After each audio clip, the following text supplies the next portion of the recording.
La selva despierta, un mundo húmedo, verde y lleno de vida. Arriba, entre las copas de los árboles, los monos se mueven como sombras rápidas, saltando de rama en rama con total libertad.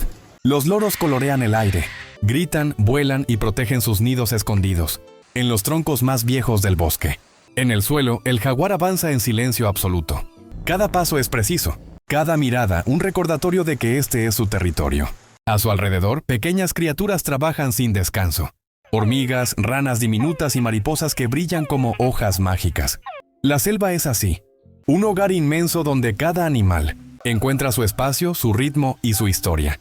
Un mundo salvaje, pero lleno de armonía.